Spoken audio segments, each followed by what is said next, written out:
I'm in anticipation that here in the third week of May that there will be the sunshine and showers time that we're having. There will be some sunshine in a moment, which does make all the difference, doesn't it, to when we're out and about. So this is Bluebell Wood's farm. It's a very ancient bluebell woodland. It's a woodland that was managed in years gone by as a coppice woodland for timber, for implement handles, that kind of thing, firewood. It's still managed now for woodland, for firewood and for nature conservation primarily, but it's also not really, we don't really have the need now for the coppicing, the small sort of handle-like structures that would be regularly harvested. We get those imported, I would say, unfortunately, but that's how it is. We have here, look, it's how the sun has been out just now, earlier, because the celandines are open. And we can see the bluebells here before us. If we look on here, we can see the biennial foxglove that is coming up there. And there, and I think that's a sow thistle there, which is establishing itself. And then for me, the excuse me, the dreaded bracken. In its right place, it's okay, but it's a very invasive species. It doesn't ever seem to become an issue here in the woodland. And here, right in front of us, a wood anemone. There's a fine example.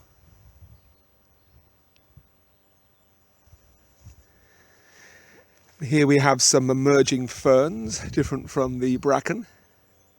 Here these look like oak ferns. And here lots of bracken here. And there an oak fern coming on. There's a lovely old holly tree. There's several hundred years old holly tree there.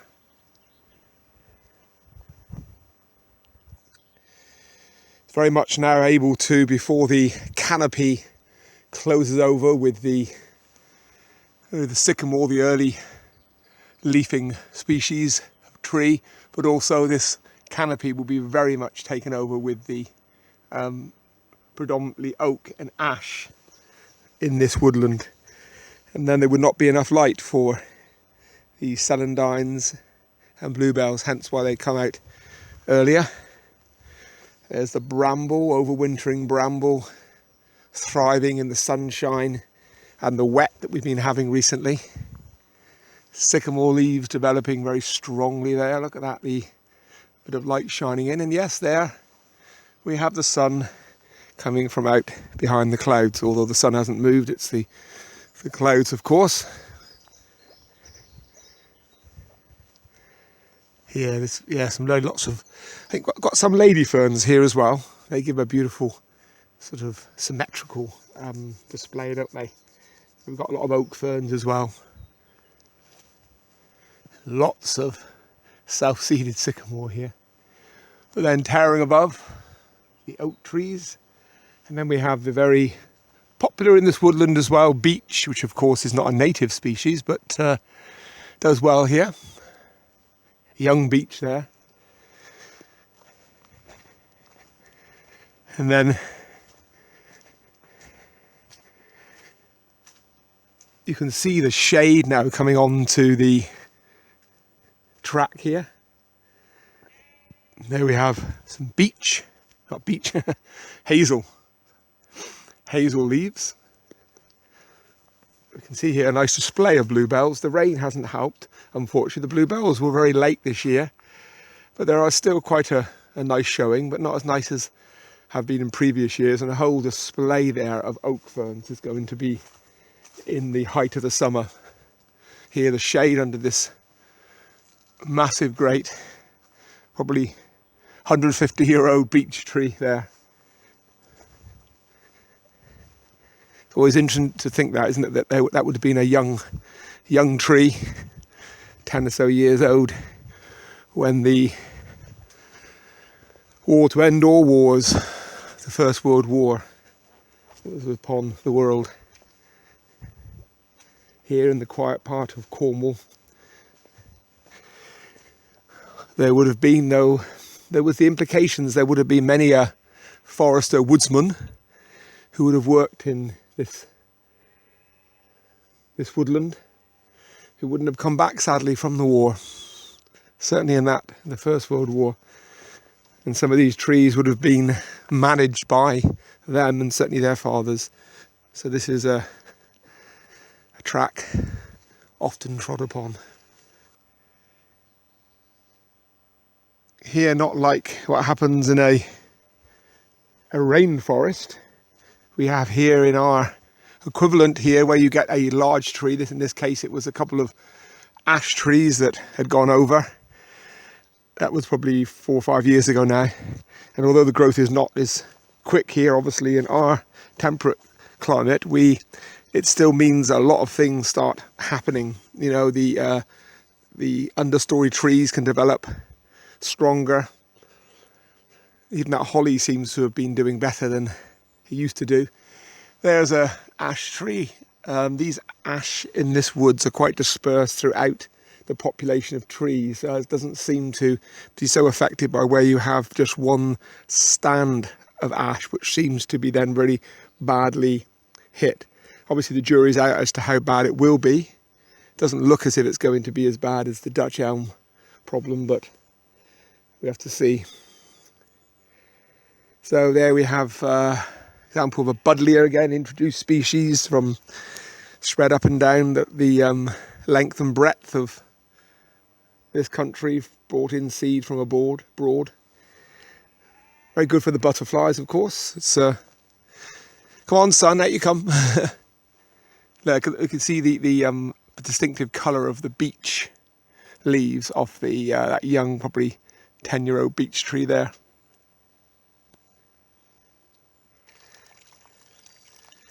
Never known this spring to dry up, and certainly for 20 odd years I've been drinking this water.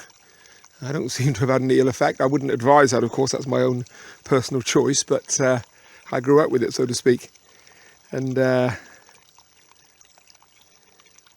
very naturally coming out of the rocks, literally just up there a bit further. See here the oak ferns are developing a bit more here. They're sort of looking a bit more like they will in the height of the summer. There's lots of dead and dying timber. We've always tended to leave this around. One, because it can be quite fiddly cutting up for firewood, but also, of course, it is very good ecologically for all those mini beasts that are developing underneath the bark, and for the mosses and lichens and ferns to be able to grow according to their kind on the branches. It's very good for all the fauna that's in the woodland here as well. It'd be lovely if a roe deer decided to pop out now, but that usually takes a lot of time to sit down and wait.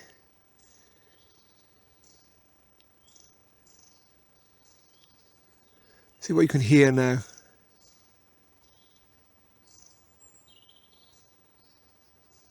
I can hear a stream. It's a blackbird. Chaffinch, I think, as well. It's interesting to think that this would have been horse and carts generally going up here in years gone by. And here's an example. This is a lady fern developing.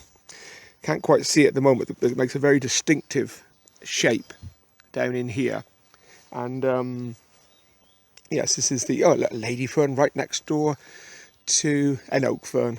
They're still unfurling their amazing leaves. You can see the ground getting steeper now. Some polypody ferns there coming on. I think they're polypodies. and some of that invasive rhododendron. I can't say I'm unhappy to see some of it dying, but it can be, in its right place, of course, it can be very beautiful, but it can be very invasive within woodlands, as can beech. We do have a problem on some areas, not here, with Japanese knotweed and Himalayan balsam, the policeman's helmet. But and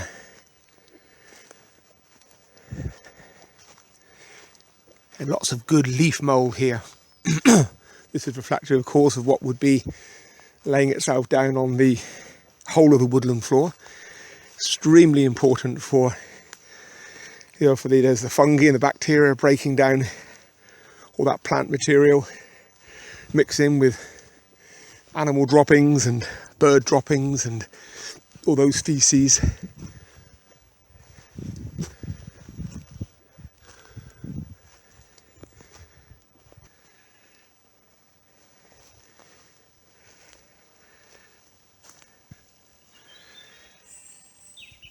In this instance, the rhododendron on either side of this path makes quite a nice entrance into this lovely water feature. It's a granite trough.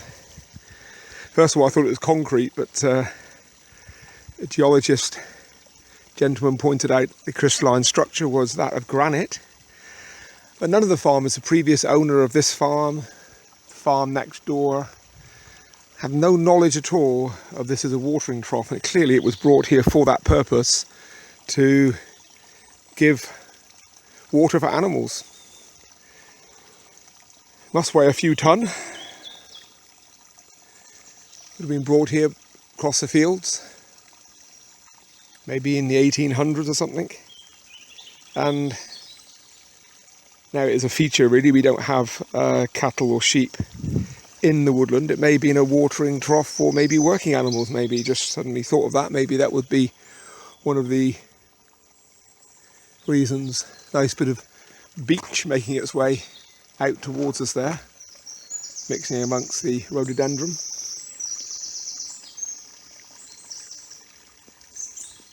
And when this is the back of Double Boys near Dobwalls.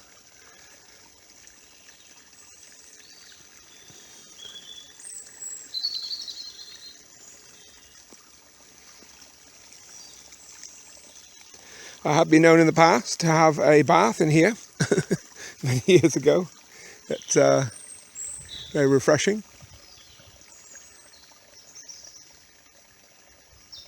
It's beautiful there, isn't it? Just looking at the canopy there. Just we wouldn't be able to see much of the sky in a month or so's time, because the oak leaves will have tripled in size. Looking here, the beech leaves would have done similar. Be a very thick canopy here.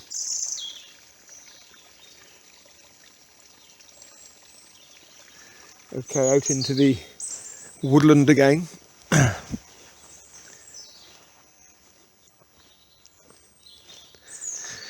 It can be so steep down there. We've used ropes there to help people get up and down. This is an example of one of those woodlands where, for various reasons, it's not open to the public in general, but it is wanting to be made more accessible for people.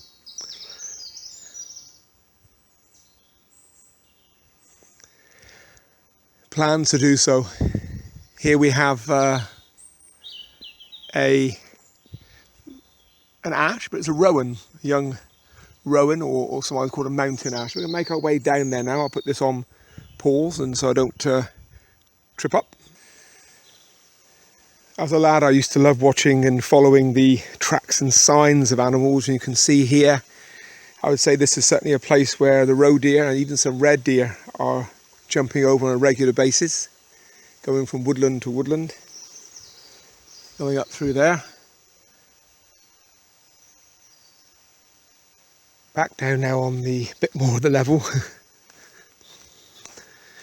In the past I've made sort of a family farm here, so in the past I've made planks out of some of the ash and oak, and the first cuts while doing that lend themselves well to making benches, such as that.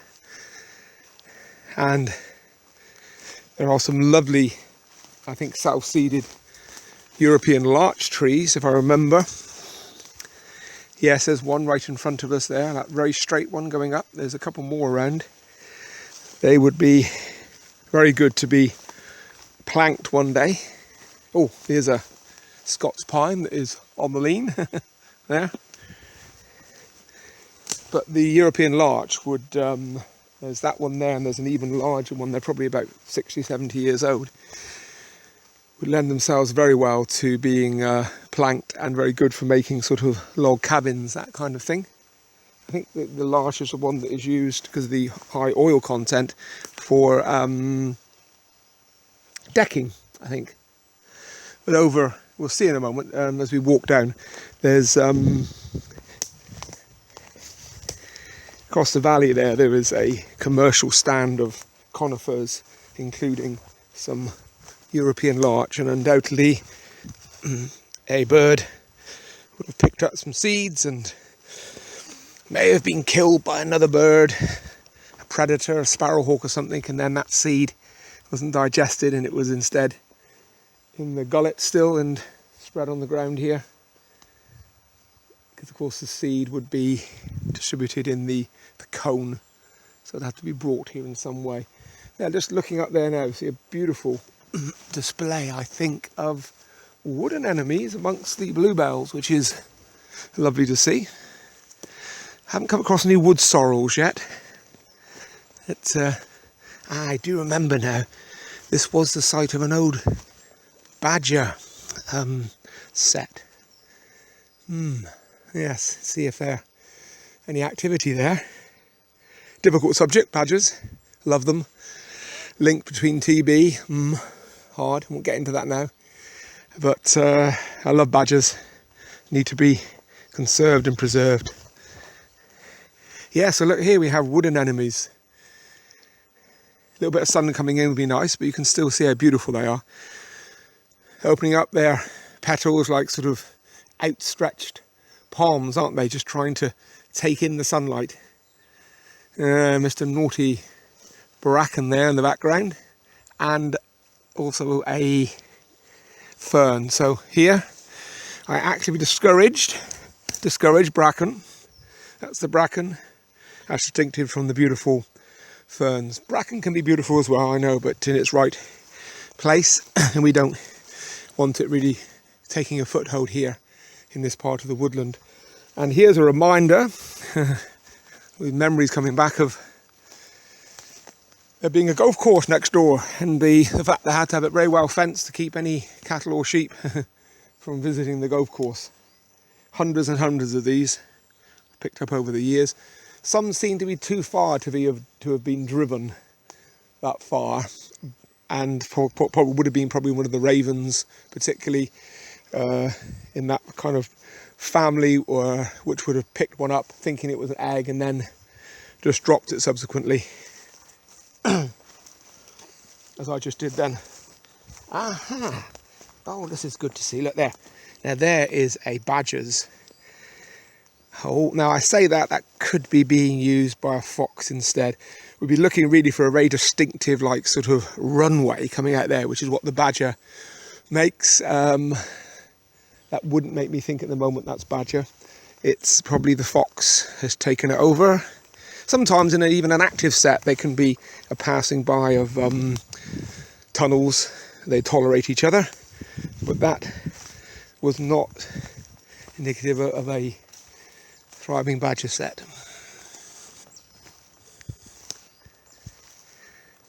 I'm now going to go back onto the track, because this is something which is very important, isn't it, with nature reserves, is to keep people to the tracks.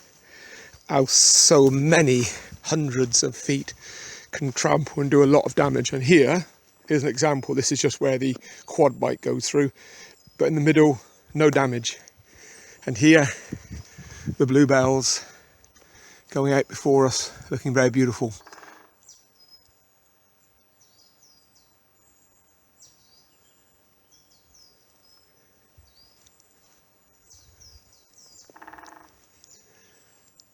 That's nice to hear. Now that is the drumming of a great spotted woodpecker. Be lovely if he or she shows themselves. They're here. I've taken photographs of this one before after many hours of waiting, and I've zoomed in, and I have one at home somewhere from where I eventually zoomed in. The strange thing is it looks fake. Even though I know I took the photograph, it looks like sort of wooden, but it was definitely the great spotted woodpecker. And it's probably feeling quite safe up there. I think it might have probably heard me now, but I think you did hear the drumming. And actually sometimes I can hear some barking. I'm not barking mad, but it's the barking of the roe deer, literally. And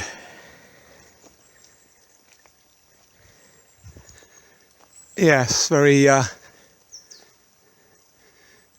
very few horse chestnuts, but I can see there's a young horse chestnut there. I can see the leaves in front of me.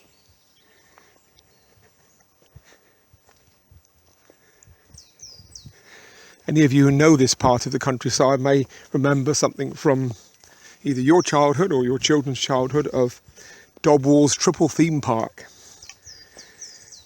Old Victorian streets, trains, miniature trains. Well, I think at the turn of the century, the owners could not keep it going any longer, and I inherited some of the climbing nets. My children have played on there subsequently, and lots of other people's children. Yes, there is definitely the drumming there of the greater spotted woodpecker.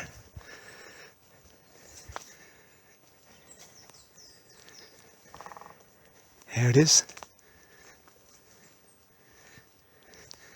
It is amazing the contrast. If you've seen the video that I did of Central Park in Plymouth, it could be as quiet as this in that Central Park as well.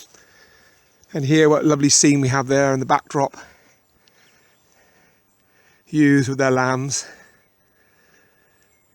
Certainly done a lot of that in my time as a farmer. I can't say I miss having to handle some of these large ewes. Here we have one of just very few horse chestnut trees in front of us. And to the right, a massive great beech tree.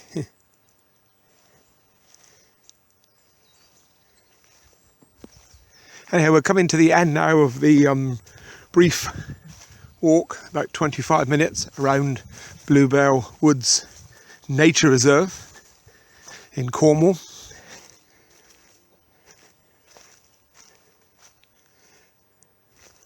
One can only but hope for a sudden appearance of a deer, but it doesn't happen. It'll happen when I turn the camera off, I suspect. Well, this is all being done on my Samsung tablet, not advertising at all. I've got no links with Samsung, but it's a Samsung tablet, Tab A, which is just saying that because it's a very good recording device. So this canopy, next time we come round, will be very thick with oak leaves, ash leaves, particularly. So we just walked around this 8-acre woodland and seen lots of signs of spring certainly has established itself, and very clear signs of summer.